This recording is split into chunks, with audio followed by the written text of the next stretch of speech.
Too much రా బాబు! 'Big boss' ఏంటయ్యా ఇది? ఉప్పు 50,000 ఇది అస్సలు ఎక్స్‌పెక్ట్ చేయలేదు సార్. నేను ముందుగానే చెప్పాను. ప్రైజ్ మనీలో నుంచి మనీ అయితే డిడక్ట్ చేస్తారు.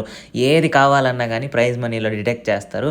ఏంటి 6 వారాల్లో 38,00,000 సంపాదిచ్చేసారంటే పిచ్చోళ్ళా నమ్మడానికి అని చెప్పని అనుకున్నాను. చెప్పినట్టే ఇప్పుడు డిటెక్షన్ స్టార్ట్ అయింది. సో, ఉప్పు మర్చిపోయారంట వీళ్ళు. అక్కడి నుంచి తీసుకొచ్చేటప్పుడు గ్రోసరీస్ తీసుకొచ్చేటప్పుడు ఉప్పు 50,000కి అమ్ముతున్నాడు మన 'బిగ్ బాస్'. బాబోయ్! ఏ స్టోర్‌లో కూడా ఇంత ఎక్కువ అమ్మరేమో నాకు తెలిసినంత వరకు. సో, ఏం జరిగిందంటే రేషన్ అంతా తీసేసుకున్నారు. మొత్తం కంటెస్టెంట్స్ దగ్గర ఉండే రేషన్ మొత్తం తీసేసుకున్నారు. తీసేసుకొని నబీల్‌ని మరియు నిఖిల్‌ని అయితే పంపించారు. రేషన్ తీసుకొనొచ్చేదానికి టాస్క్ పెడతారు కదా!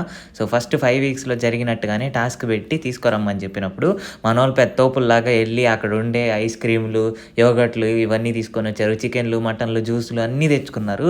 బేసిక్ నీడ్ ఉప్పు మర్చిపోయారు. సో, ఆ ఉప్పుని తెలివిగా మన 'బిగ్ బాస్' 50,000కి అమ్ముకున్నాడు. అంటే ఈ ప్రైజ్ మనీలో నుంచి ఆ 50,000 అనేది డిడక్ట్ అవుతది. సో, దీని మీద కూడా మన నబీల్‌ని గానీ, లేదంటే నిఖిల్‌ని మీద గానీ నామినేషన్స్ ఏసే అవకాశం 100% ఉంది.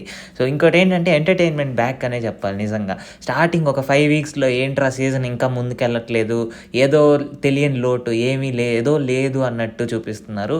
అంతేకాదు నార్మల్‌గా ఫైట్స్, గొడవలు మొత్తం జరిగాయి గానీ ఆడియన్స్ ఎంటర్‌టైన్ అయినట్టు ఎక్కడా లేదు.